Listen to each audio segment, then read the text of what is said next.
오늘 말씀은 계속해서 우리 부활에 대한 말씀이에요. 제가 이 말씀을 여러분 느끼겠지만 이게 본문을 크게씩 안 잡아요. 짧게 잡고 깊게 들어갑니다. 왜냐하면 제가 성도 때, 청년 때 제가 그 본교회에 있을 때에 신학대학 들어가고 그 교육자로 나가기 전에 있을 때 보면 목사님이 한 장씩 하더라고요. 또 내가 저기 섬겼던 그 교육자로 섬겼던 교회 보면 목사님이 한 장씩 하니까 잘 모르겠더라고요. 뭉뚱그려서 얘기를 하니까. 그래서 내가 어떤 생각이 드냐면 내가 담임 목회할 때는 꼼꼼하게 우리 성도들과 함께 봐야 되겠다 생각해서 제가 이렇게 잘게 나눕니다. 그래서 제가 말씀의 은혜 받고 우리 성도들에게 좀 교훈해야 되겠다 생각을 했어요. 사도 바울이 고린도 교회를 향해서 교훈하는 말씀 중에 여러 가지 문제가 많았지만 그 고린도 교회를 향해서 사도 바울이 교훈을 하고 있죠. 이것은 이렇고 저렇고. 근데 그것 중에 이제 14장까지 12장에서 14장까지 은사에 대한 문제를 했잖아요. 근데 그것이 이제 잘 얘기하고 나서 본질적으로 아주 신앙이 엑기스인 부활에 대한 문제를 가지고 나온 거예요. 그 당시 고린도 교회는 뒤에도 나오지만 부활에 대해서 자꾸 긴가민가하고 의심하는 사람도 있었어요. 진짜 부활이 있냐? 그 부활하면 어떤 모습이냐? 이제 나중 시간에 이제 얘기할 거예요. 여러분 부활하면 어떤 모습이에요? 그게 궁금한 거예요, 사람들이. 지금처럼일까? 예를 들어서 내 사랑하는 부모님이, 사랑하는 가족이 예수 믿고 죽었다 합시다. 그래서 천국 가면은 나중에 부활할 때 어떤 모습일까? 지금 같은 모습일까? 궁금하잖아요. 그거를 또 질문한 거예요. 그러니까 고린도 교회는 이 부활에 대해서 의심하는 사람도 있었고 부인하는 사람도 있었던 것 같아요. 그러니까 고린도 교회는 은혜는 많이 받았는데, 그래서 여러 가지 은사는 있는데 핵심이 빠진 거예요. 핵심이. 여러분 신앙생활도 마찬가지예요. 신앙생활도 핵심이 빠지면 안 됩니다. 내가 왜 신앙생활을 하는지, 신앙의 힘이 뭔지, 신앙을 통해서 내가 얻어야 되는 것이 무엇이고 어떤 힘을 해야 되는가, 그게 예수 그리스도의 십자가 죽으심과 예수님의 부활하심이에요. 그걸 놓치면 핵심을 잊어버리는 거예요. 그래서 사도 바울이 고린도 교회의 첫 시간에는 부활은 성경에서 말씀하신 사건이고 예수님의 부활을 직접 경험한 제자들도 지금껏 살아있고, 나도 다메섹 도상에서 예수님의 부활을 경험함으로 변화되어서 나야 나 된 것은 하나님의 은혜다. 빚 갚는 마음으로 열심히 사역한다. 그 고백했잖아요. 그 지난 시간에 기억납니까? 만약에 부활이 없으면 우리는 허망하고 다 거짓말쟁이라는 거예요. 아니 부활이 없는데, 이 복음 자체가 핵심이 부활인데 부활이 없다면 우리의 신앙생활은 헛수고니, 뒤집어 얘기하면 반드시 부활은 있다. 그러니까 예수를 잘 믿자, 그 얘기입니다. 기억나시죠? 기억나시죠? 제가 왜 이렇게 자꾸 설교하기 전에 지난 시간 얘기하는지 아시죠? 자꾸 잊어버리니까. 그리고 지난 시간 안 나온 사람들을 위해서. 그러니까 제가 이렇게 하다 보니까 이게 이제 습관이 된 거예요. 한번 정리하고 또 이렇게. 얼마나 좋아요, 여러분. 듣는 여러분 얼마나 좋아요. 성경에 매개 잡히니까. 그래서 오늘은 어떤 말씀이냐? 굉장히 중요해요. 그러니까 예수님의 부활이 성도의 부활과 이 만물이 회복되는 역사의 중심이라는 거예요. 제가 볼 때는 이게 15장 말씀 중에서 가장 핵심이에요, 핵심. 아니, 도대체 예수님의 부활을 우리가 왜 귀하게 여겨야 되냐는 거예요. 예수님이 죽었다가 살아난 거다. 나하고 무슨 상관이냐는 거예요. 여러분, 예수님 죽은 거하고 나하고 무슨 상관이에요? 예수님이 살아나신 거하고 나하고 무슨, 이걸 모르면 죄송하지만 신앙생활 헛한 거예요. 이 성경은 계속해서 예수님의 죽으심이 나하고 아주 밀접한 관계가 있다는 거예요.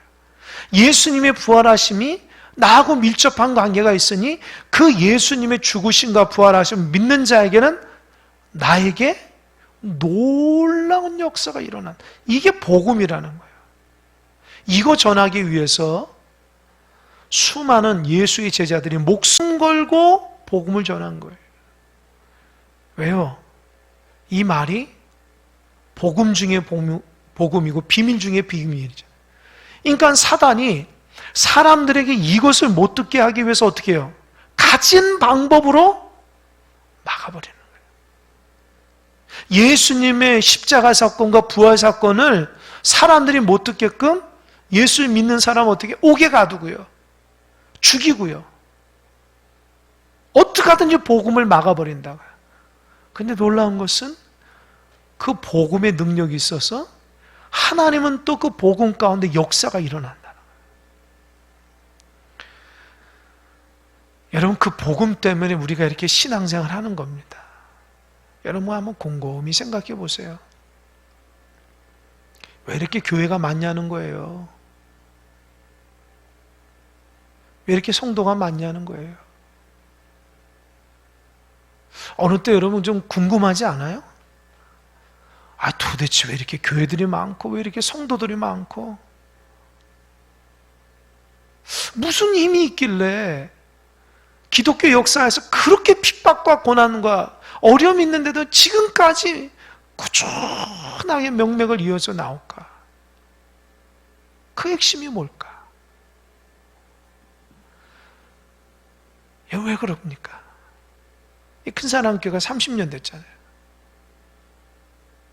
하나님의 은혜 가운데 세워진 건물로 그치지 않고 30년 동안 꾸준히 이어오는 그 근본 힘이 뭐냐는 거예요.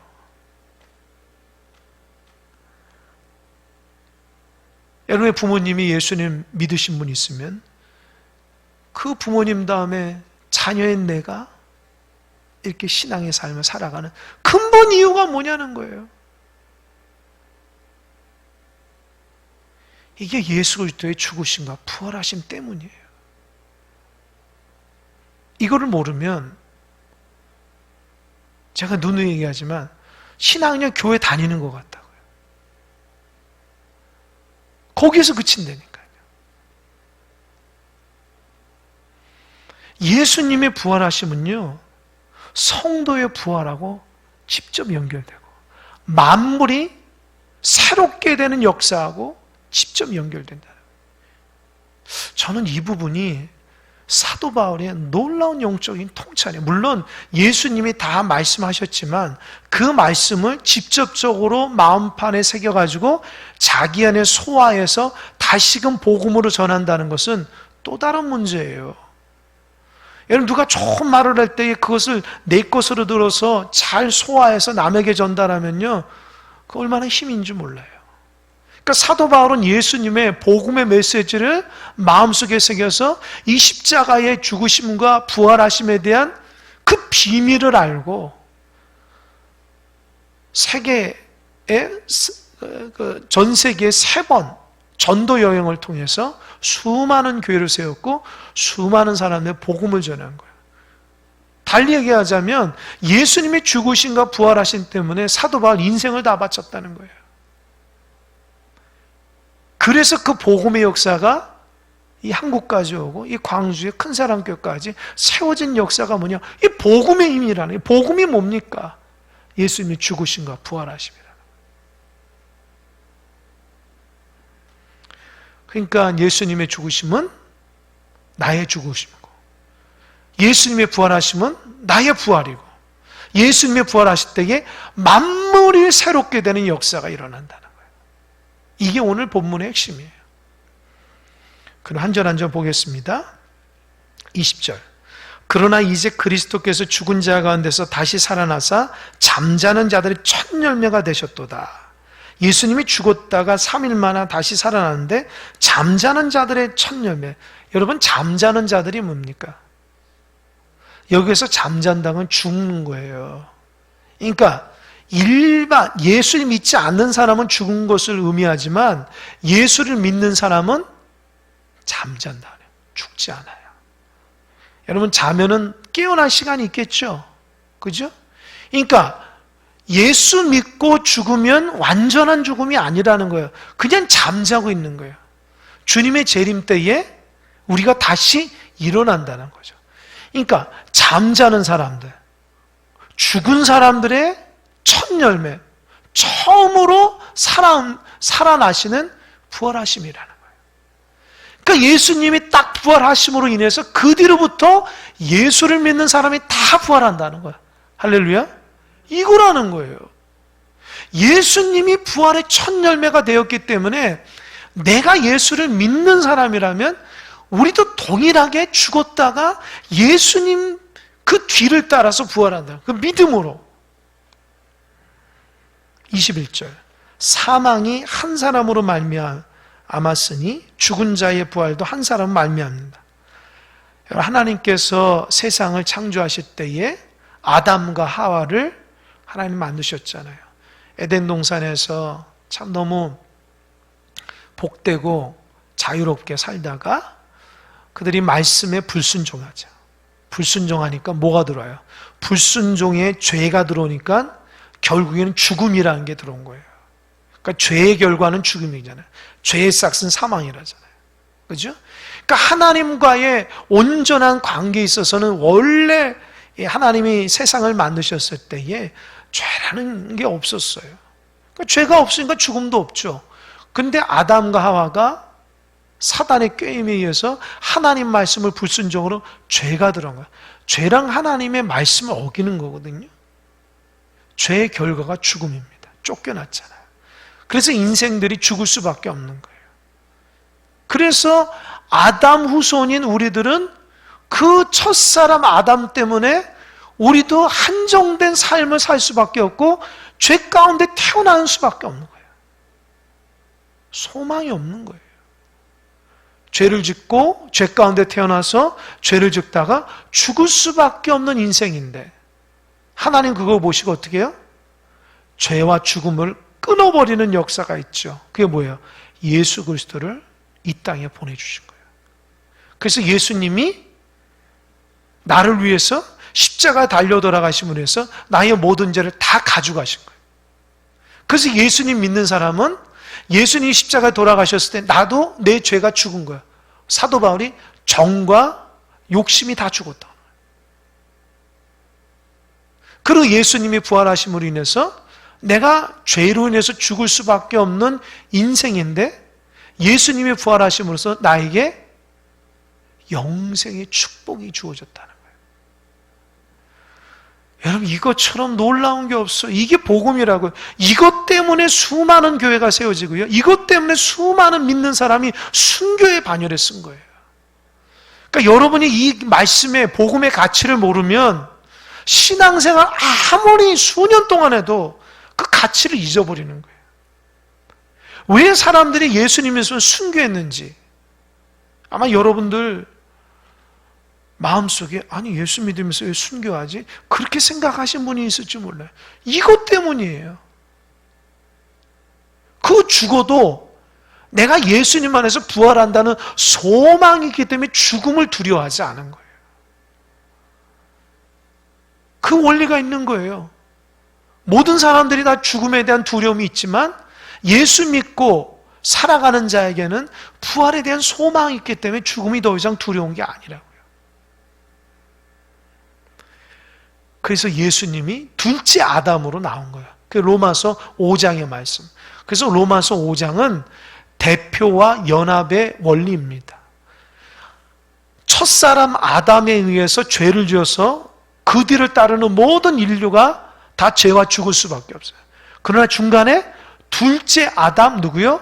예수님이 이 땅에 오셔서 십자가에 달려 돌아가시면 죄를 끊어버리고 3일 만에 부활하심으로 영생 허락하심으로 그 예수님을 따르는 자에게는 동일하게 그 예수님의 구원의 역사가 따라가는 거예요. 대표와 연합의 원리. 그래서 사도 바울이 말하는 신학 중에 굉장히 중요한 단어가 있어요. 뭔지 아십니까? 제가 몇 번 얘기했는데 예수 안에서요.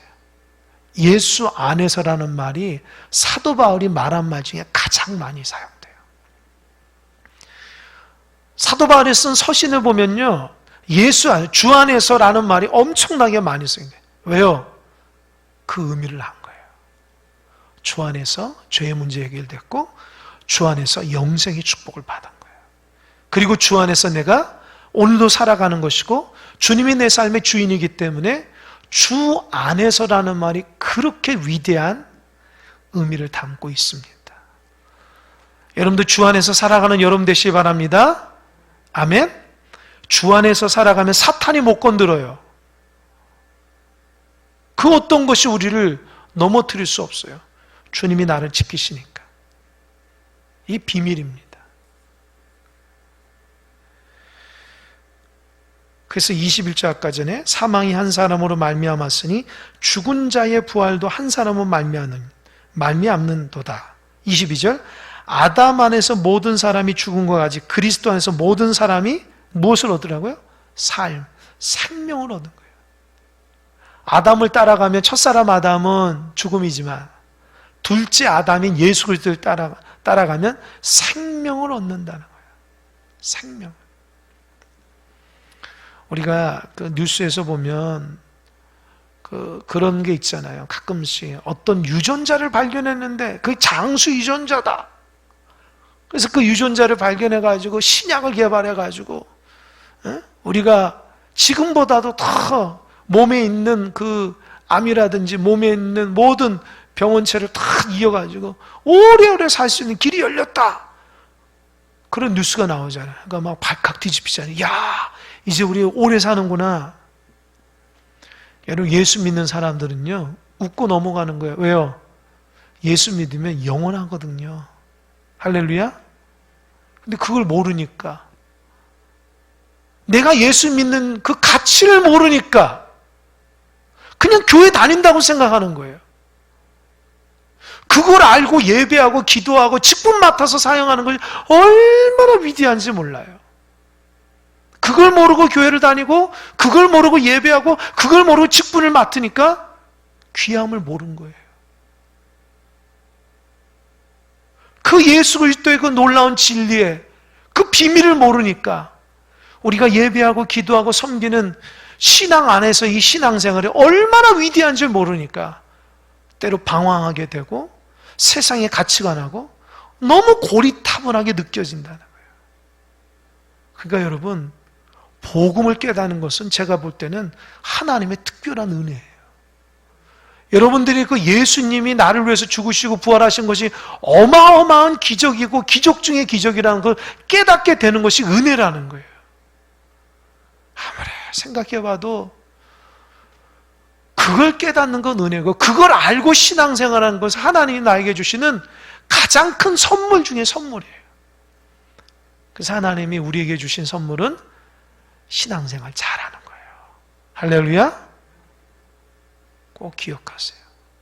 하나님 나에게 돈을 주고 명예를 주고 그 무엇을 주고 장수해 주 복을 주더라도 예수님 잘 믿는 그 믿음의 복을 주는 게 가장 귀한 거예요. 그 사람은 인생의 참맛을 알아요. 내가 왜 살아가야 되고 내가 오늘도 왜 존재한다는 이유를 알거든요. 하나님 안에서 그 진리를 깨달았기 때문입니다. 가끔씩 제가 여러 목사님들 설교를 가끔씩 들어요. 뭐 다 듣지 못하는데 들으면 목사님들이 조금 다르더라고요. 달라요. 어떤 분은 차분하게 말씀하신 분이 있고 어떤 분은 막 열정적으로 설교하신 분이 있고 어떤 분은 원고를 계속 읽어가신 분이 있고 어떤 분은 저처럼 이렇게 편안하게 여러분과 이렇게 보면서 설교하신 분이 있고 다양하더라고요. 근데 제가 느끼는 것은 목회자로서 이제 설교자 느끼는 것은 설교하는 사람이 이 복음의 확신을 가지고 전하면 좀 달라요. 그냥 내가 공부하고 내가 아는 자료를 성도들에게 말해주는 차원하고 그것을 내 마음속에 담아가지고 소화해서 나오는 메시지는 다르더라고요. 제가 말씀하고 싶은 것은 목회자도 복음에 대한 확신을 가지고 복음에 대한 기쁨과 놀라운 진리를 알아야지만 복음의 능력이 있다는 거예요. 제가 요즘에 깨닫는 게 그거예요. 교회 생활 오래 했다고 신앙이 즐거운 게 아니거든요. 복음에 대한 진리를 깨닫고 그 진리에 대한 말씀에 대한 깨달음과 그 깨달음에 대한 귀함을 알아야지 신앙의 은혜가 있는 거예요. 그래서 제가 늘 하나님 앞에 기도하는 것은 아버지 하나님, 제가 먼저 그 복음의 능력을 깨닫고 그 기쁨으로 복음을 전함으로 우리 큰사랑교회 모든 성도들이 복음의 은혜를 깨닫게 해달라고 제가 늘 기도 제목이에요. 여러분이 여기 앉았다가 그냥 가는 게 아니라 예수 그리스도의 복음을 깨달아서 몸과 마음이 달라지고 여러분 인생의 목표가 달라지고 하나님과 더 깊어지고 예수님을 인격적으로 만나서 살아가는 그런 사람이 돼야 되는 거예요. 습관에 젖어서 하나님의 말씀도 모르고 하나님과 교제는 끊어진 상태에서 신앙생활 하려니 어려움이 있으면 넘어지기 일쑤라는 거죠.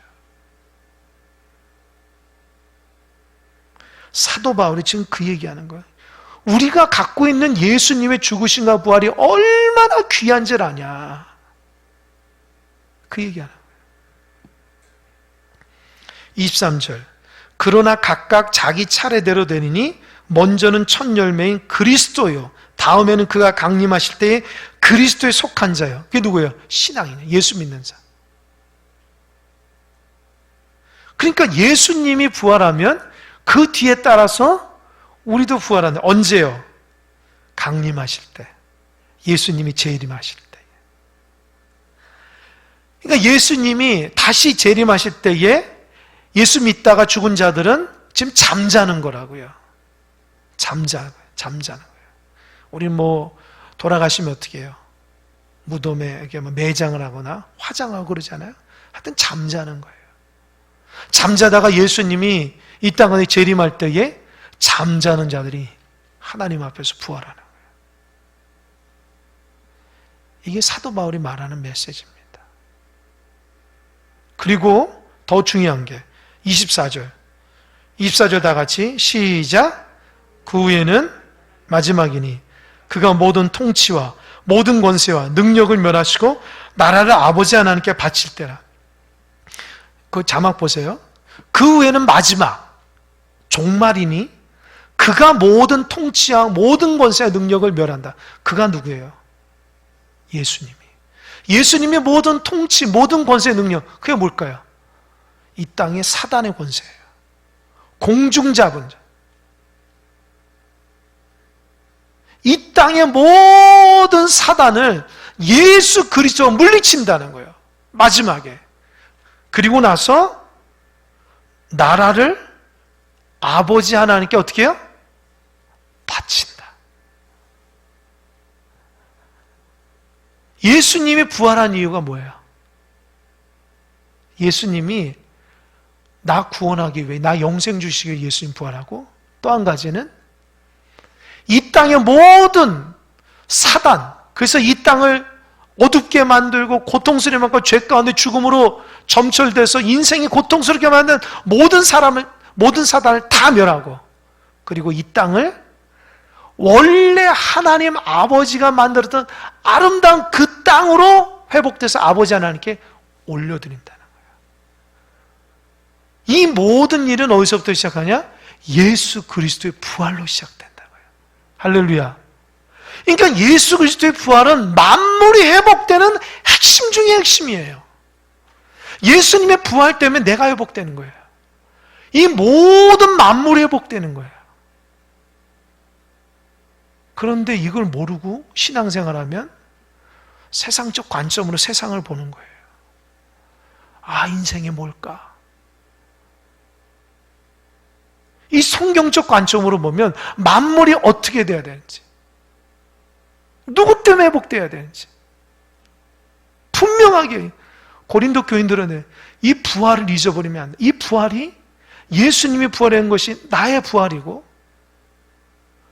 또 예수님의 부활을 통해서 이 만물이 회복되어서 이 땅이 하나님의 원하신 나라, 하나님께 바쳐지는 나라가 된다는 거예요.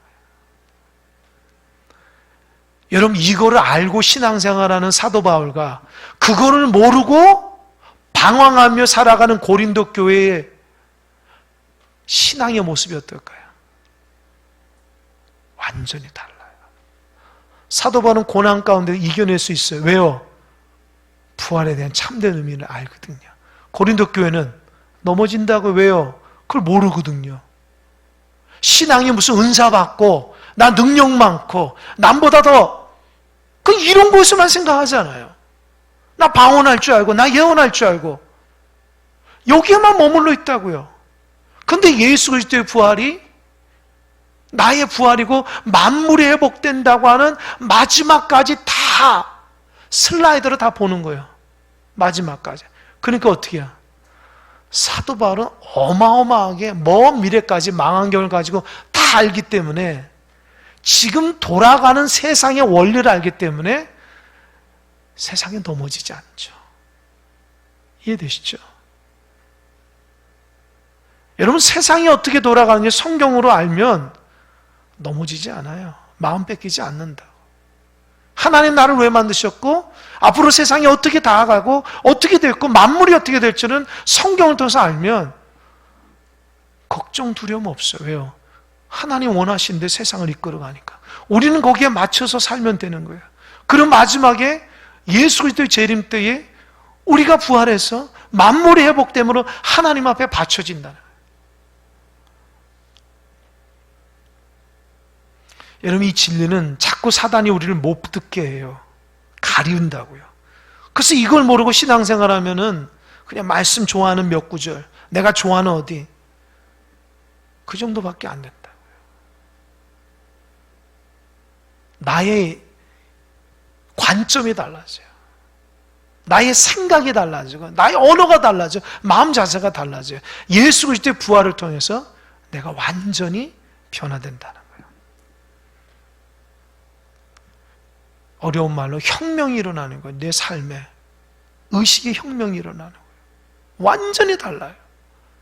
패러다임이 바뀌는 거예요. 내가 여기에서 살았던 패러다임하고 내가 위에서 봤던 패러다임이 완전히 달라요. 여러분, 산에 중턱에서 이렇게 산을 보면은 와 대단하다 하는데 꼭대기에 올라가면요, 그건 아무것도 아니잖아요. 똑같아요. 하나님의 말씀의 지혜에 대한 그 놀라운 진리를 알면 다 이해할 수 있고 다 깨달아서 내가 다 넉넉히 이겨낼 수 있다는 거예요.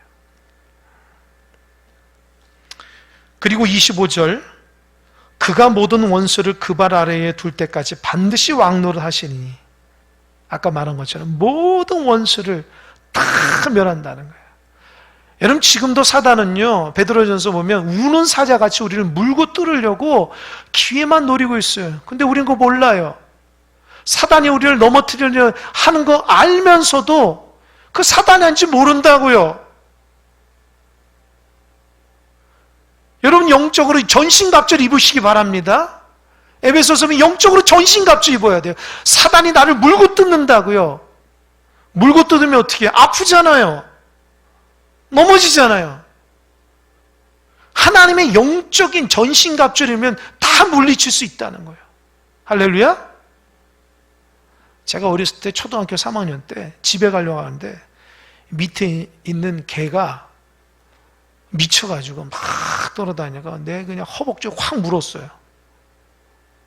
그러니까 아파가지고 막 울으니까 그 주인집 아줌마가 나와가지고, 얘야 좀 기다려라. 그래서 뭐 하는지 아세요? 개 털을 잘라가지고 불을 꼬실려가지고 참기름하고 된장에다 여기다 바르더라. 참, 나 아무것도 몰랐어요. 근데 나중에는 그거 병원 가야 된다고 해서 나를 병원 데리고 가시더라고요. 아무것도 몰라요, 사람들이. 그 옛날에 그랬잖아요. 민간요법이라고. 얼마나 우매합니까? 그러니까 정확히 알면 우리가 어리석게 신앙생활하지 않는데 잘 모르니까 어설프게 그게 진리인 양 생각이 되는 거예요. 여러분, 하나님의 관점으로 살면요, 내가 살고 있는 모든 것이 그렇게 고민을 다가오지 않아요. 그래서 제가 진짜 신앙생활 잘했던 옛날 그 믿음의 사람들의 글을 읽어보면요, 참 기쁘고 신앙이 깊고 마음의 평강이 와요. 그래서 우리가 갖고 있는 진리, 하나님 말씀이 참 위대합니다. 여러분, 말씀이 우리를 깨닫게 하고 변화시키는 거지 우리 스스로 변화가 안 돼요. 여러분, 예수 그리스도의 십자가의 그 죽으심과 부활하심으로 수많은 사람들이 변화됐어요. 근데 왜 내가 변화가 안 될까요? 내가 그걸 모르기 때문에 그래요. 아직도 인격적으로 마음속에 담질 않아서 그래요. 그 나를 살리는 가치관을 담질 않으니까 인생이 달라지지가 않는 거예요. 신앙의 비밀. 사단은 어떻게 하든지 그걸 가려버려요. 그거 없이 열심히 신앙생활 하는 거예요. 그 기쁨 없이 너 노력하면서 뭔가 얻어보라는 거예요. 신앙생활도. 내가 얻는 것처럼 율법주의에 빠져가지고 열심히는 하는데 마음의 기쁨과 평강과 진리를 깨닫지 못하는 거예요. 그 당시 유대인처럼, 바리새인처럼, 사두개인처럼 누구보다도 열심히 했지만 마음에 기쁨이 없는 거예요. 자기의 업적을 이루기 위한 신앙이 되어버린 거예요. 그러나 사도 바울은 그거 아니다. 예수 그리스도의 죽으심과 부활을 알면은 나에게 인생이 달라지는 거예요.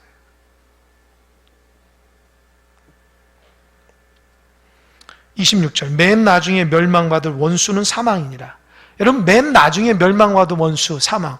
여러분, 사탄이 우리에게 주는 최고의 무기가 뭐예요? 그죠? 죽이는 거야, 우리를. 그죠? 사단이 우리에게 공중권세 잡은 자가 우리가 할 수 있는 최고의 무기가 우리를 죽이는 거거든요. 근데 반대로 예수님 그 죽음을 이겼잖아요. 할렐루야. 그러니까 우리는 예수님 믿으면 죽어도 죽지 않아요. 아멘? 죽어도 죽지 않아요.